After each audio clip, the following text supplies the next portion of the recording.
Chapter 45. Max rode to the airport in a van with Isabel, Carl, and 7 of the kids on her team. Klaus would be staying behind in Jerusalem for a day or two with the Groans, which is what everybody started calling the grown-up professors and scientists helping the CMI field team. Klaus, who was quite a brown-noser, would be working on those solar panel shipping logistics. He'd also probably be working overtime to become the Groans' favorite. The only adults traveling to the Congo with Max and her crew were Carl and Isabel. They were in charge of intelligence and security. If the CMI field team got into any sort of trouble or jam, Carl and Isabel were charged with extracting them from the unsafe situation quickly as possible. And, at least according to the United States Department, the Democratic Republic of the Congo wasn't exactly safe. The security situation in parts of the DRC, their alert reported, remains unstable due to the activities of rebel and other armed groups and ongoing military operations. Sporadic but severe outbreaks of violence targeting civilians continued through many provinces. The kidnapping of humanitarian workers for ransom is on the rise.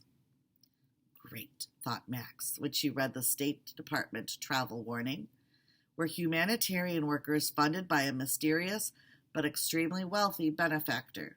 We might as well go to Africa with "Kidnap me now" signs on our backs.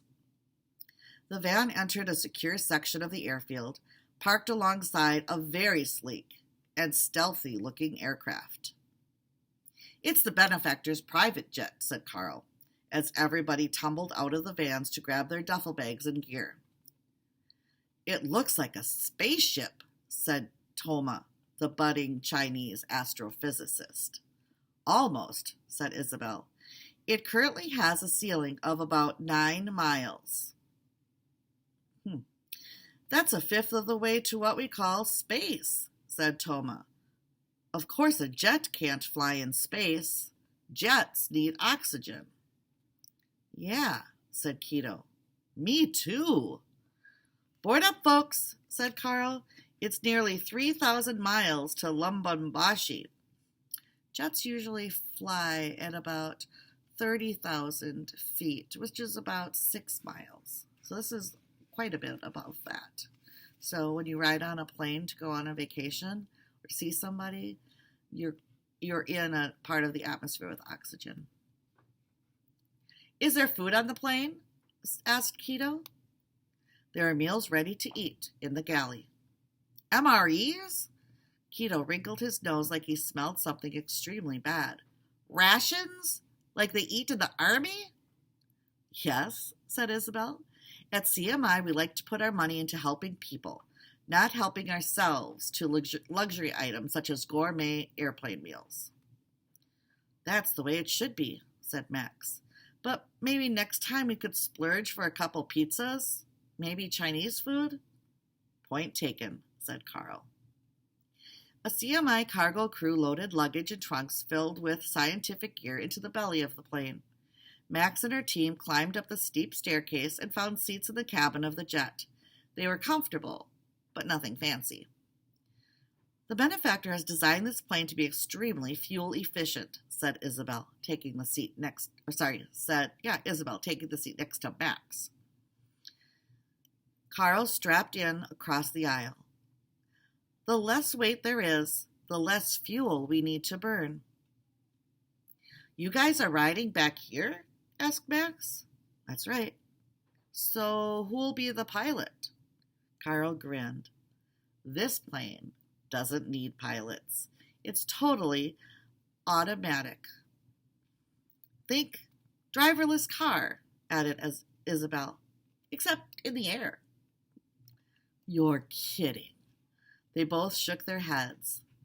"The plane navigates itself using GPS," explained Isabel. "Well," said Max, "which only works because of Einstein's theory of relativity, you know." "Well," said the fiery Siobhan seated in the row behind Max, "I certainly hope that it's more than a theory. Theories don't keep airplanes up in the air. The pilotless plane taxied itself to the runway. This is so weird, said Keto. Most scientific leaps of faith always seem weird at first, said Tisa. But we're about to leap into the air without a pilot, said Siobhan, who could be pretty edgy and entertaining when she was annoyed. When it was cleared for takeoff, the jet rocketed down the runway and gently lifted into the air. Max thought the ride felt smoother than the flight from New York to Jerusalem. It was quieter, too. The door to the cockpit was wide open.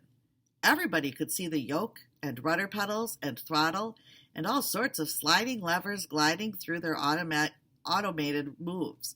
It was like watching a super high-tech player piano doing 2 Beethoven concertos at one time. Carl tugged down on his baseball cap and closed his eyes. Nap time, he said after the plane reached its cruising altitude. Wake me if the plane asks for any human assistance. Same here, said Isabel, pushing the reclining button on her seat. The jet executed a smooth and flawless banking maneuver. This is absolutely amazing, said Annika. Who is this benefactor? Wondered Keto. Tony Stark? Who's Tony Stark? Asked Vihan, who Max guessed probably spent most of his days with his nose buried in books about quantum mechanics, not make-believe superheroes. You know, Tony Stark, Iron Man, said Keto, from comic books. He has tons of money and all sorts of cool gadgets like planes that fly themselves. That made Max smile. Was she working for a real live Tony Stark now? Or maybe even somebody more awesome? Because they had Max Einstein flying to Africa in their pilotless private jet. And that sure beat living in a New York City horse stable above a mountain of manure. Oops.